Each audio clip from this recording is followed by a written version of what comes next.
Vandag kyk ons bietjie wat het gebeur op die Woensdag voor die kruisiging van Jesus.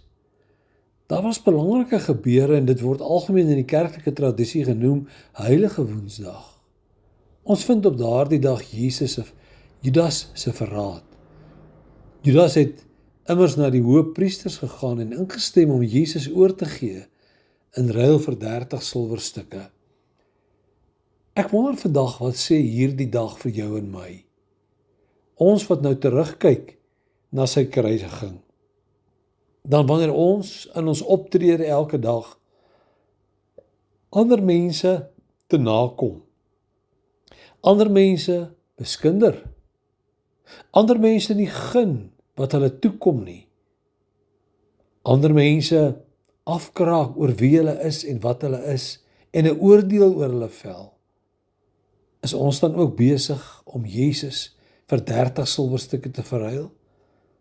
Wanneer ons dit wat aan die Here toekom en aan hom behoort vir onsself neem, ons tyd, ons energie, ja selfs ons besittings, dit wat die Here van ons vra en van ons verwag, is ons ook besig om dit wat Jesus vir ons gedoen het, oor te gee in ruil vir 30 silwerstukke, vir die bietjie tydelike voordeel wat ons nou kan kry.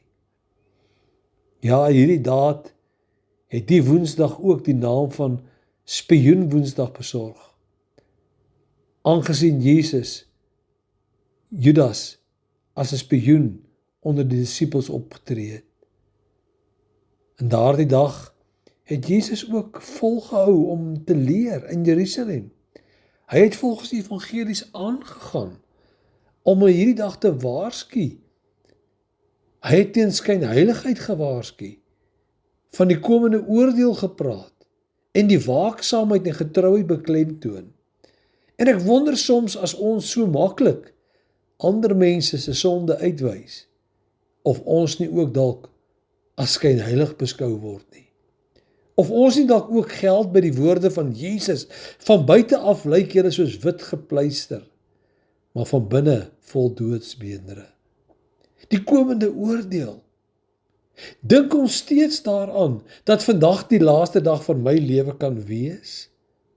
Dat ek moet waaksaam en getrou leef teenoor die Here en teenoor die leringe van Christus? Of is ek net gedurig deur besig om ander op hulle foute te wys en ander te wil sê dat jy kan dit nie maak na die hemel nie?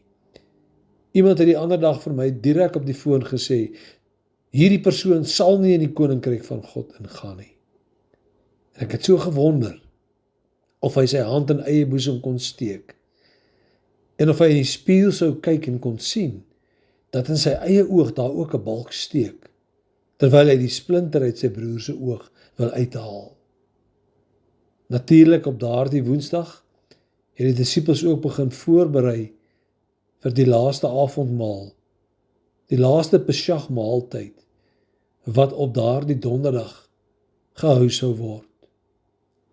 En ek vra vandag vir u, of u nie hierdie Woensdag ook wil gebruik, om u self voor te berei, vir die naweek wat kom, voor te berei vir Vrydagoggend se diens, of jy by die huis gaan wees, en of jy saam met ons in die auditorium gaan wees, of jy oor see gaan wees, of waar ook al, om jouself voor te berei, om op Goeie Vrydag, wanneer sy liggaam vir ons gebreek is, en sy bloed vir ons gevloei het, dit ook te eet en te drink en te sê, Here, mag my lewe hierna ook getuig van iemand wat alles wat aangenaam, loflik en lieflik is bedink, alles wat bedek, soos die liefde alles bedek, glo, verdra en hoop, dat ek ook so sal leef, om 'n medegelowige wat dalk swak is, nie te vertrap nie,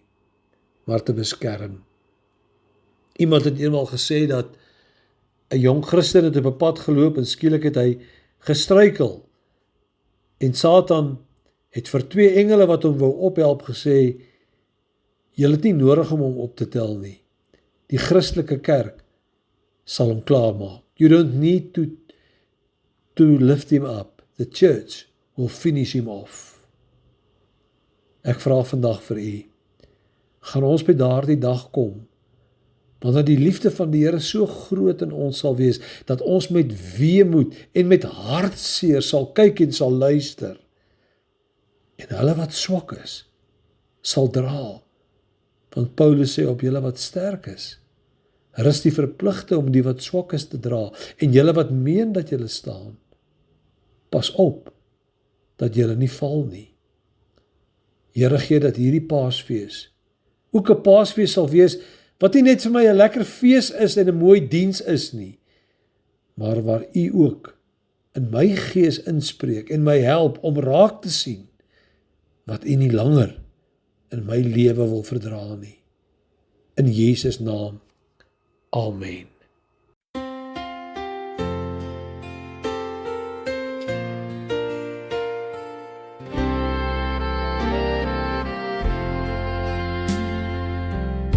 Ek slaan my oë na die berge,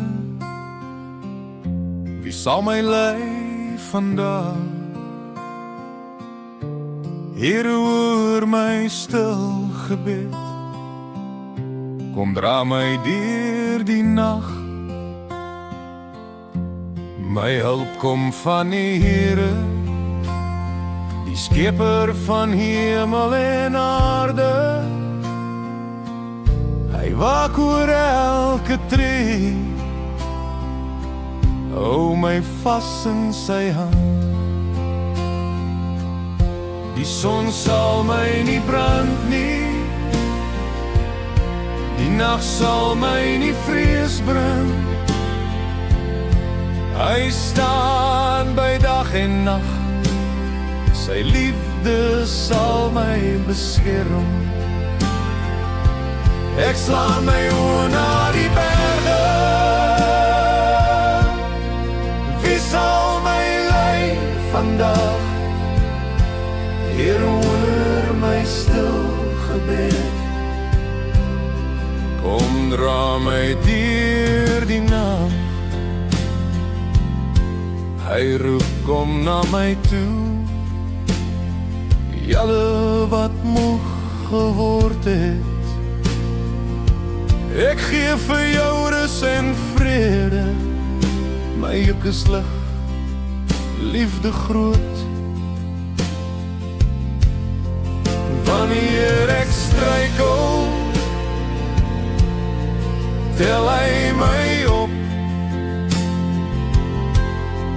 Wanneer ek twyfel, hou hy my vas. Al sien ek net die donker, U is my lig en my krag.